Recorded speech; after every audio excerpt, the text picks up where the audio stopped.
The Wild One, Legends of Altheodore. Chapter 3, The Belleas Guild. The next morning, both of them woke up unusually early. The mood was still a bit awkward, so they swallowed their rations in silence. "I'm going to head to town," Sorrel announced, breaking the silence. "Where do I find this jobs place you were talking about?" Rouenet jumped on the topic and pulled out a map to the location. "It's nearby. If you leave the forest to the west, that is the city and the guild I told you about. The guild is near the edge of the forest, so you won't even have to go far into the city." According to the map she provided, the city cut into the forest, leaving about a third of it overgrown with trees. The building was at the border between the busy commercial district and the forest residential. The old castle was also on the map, in the opposite direction. As he studied the map, he made a sudden realization. "You're not coming with me?" he asked. "Don't you need to keep an eye on me?" "I believe in your word," she told him, resolutely staring him dead in the eyes. Something about that made him shy away with unease. "I'll get going then," he said, pocketing the map out of habit. Her eyes followed the movement, but she made no comment, only making him more nervous. How did normal, good, and righteous people act again? He was starting to feel he was in over his head. Just as the map showed, the town was fairly close by.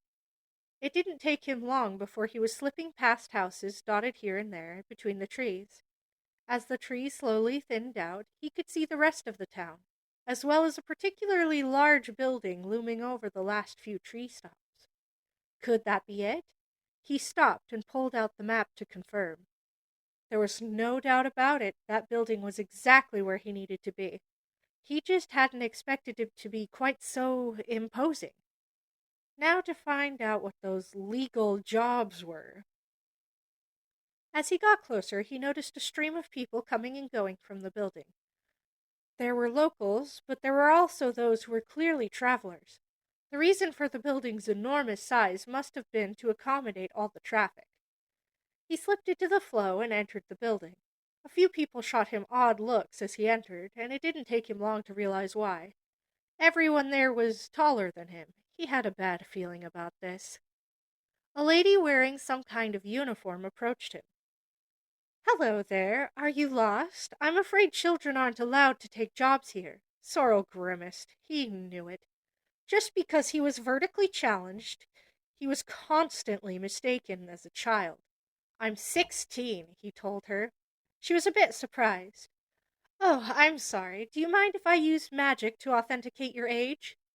"There's magic for that?" he asked, surprised. "Of course. It was invented by our wonderful founder, Cybele Toll. He has a rare talent for inventing magic. It's only one of many he has created." She seemed to be filled with pride as she explained, and Sorrel couldn't help but be pulled in as well. He'd never heard of anyone being able to invent magic before. Unfortunately, he doubted he would ever have a chance to meet someone as important as a founder without taking drastic measures. Instead, he just gave the lady permission to verify his age. "Your age has been verified. Would you like to sign up? I can help you right over here."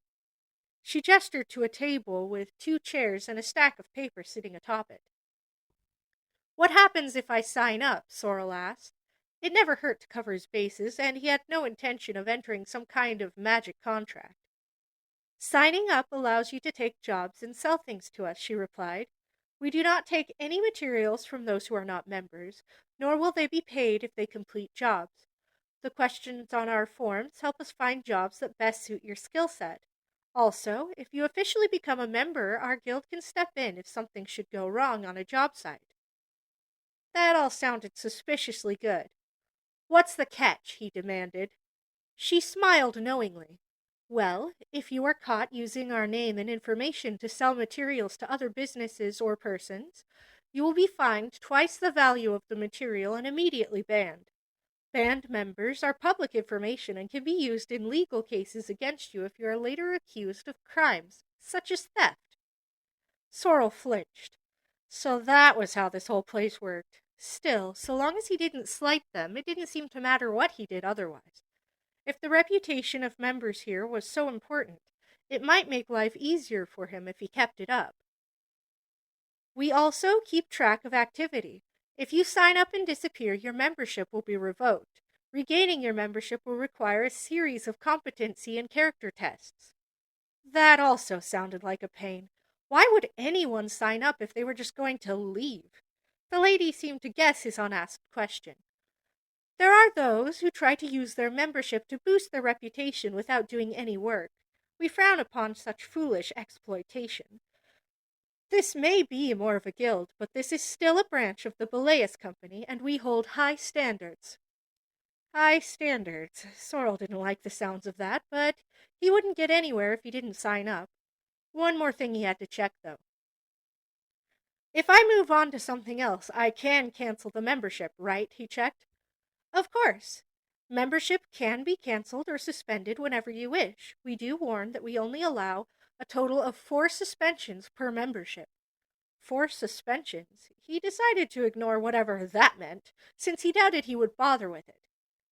The questions weren't that difficult. It asked him to choose categories of jobs he was interested in, things he would like to train, and where he believed his current skills were. Everything was multiple choice, so he didn't have to worry about choosing an answer that wasn't allowed.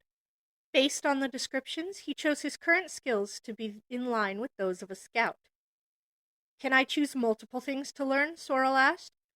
You can take as many courses as you would like, but only the first is free, she replied. Of course. This is why Sorrel hated dealing with money. He would have to manage somehow or another, or he'd be right back with those tough rations for dinner. He could just nab something quick, but he doubted Rowena would let it slide, and he wasn't ready to ditch his earlier resolve just yet. Once he finished the paperwork, she looked it over and offered him a few jobs she thought would fit. Most of them were for information gathering, but one in particular caught his eye. There are jobs to steal things, he asked. Isn't that illegal? Not if the being you are stealing them from is not protected by the law, she replied and pointed out the description. Mind snakes are nasty little creatures. They steal all sorts of valuables, and even people if they take a liking to them. We also have extermination quests, but it's almost impossible to find the stolen goods after they die. Why is that? Sorrel asked. They explode when killed, she replied.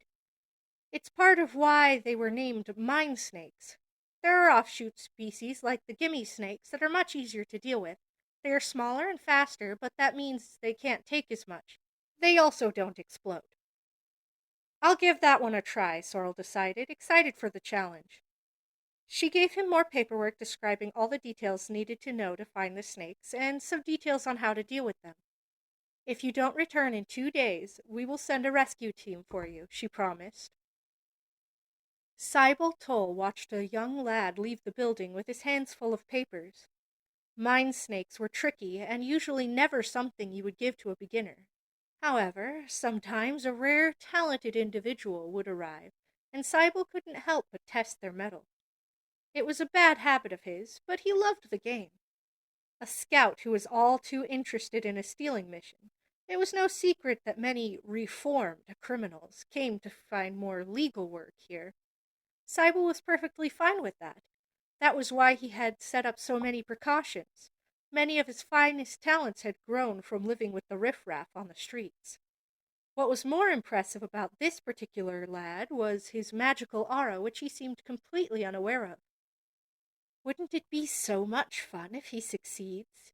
The time limit was 2 days, and depending on the results, Cybele might have to set a little trap. After all, destined meetings were all about the mood. Cybele, are you doing it again? His adorable little sister asked with a pout. She was still a child, so she hadn't yet earned the Belle on her name. Don't worry, he assured her. This one's going to be different. I can feel it. He might just be the heir I've been looking for. She tilted her head. But he isn't a dragon, she pointed out.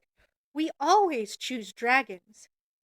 He can't be a Toll, Cybele admitted, but he can still inherit my dreams.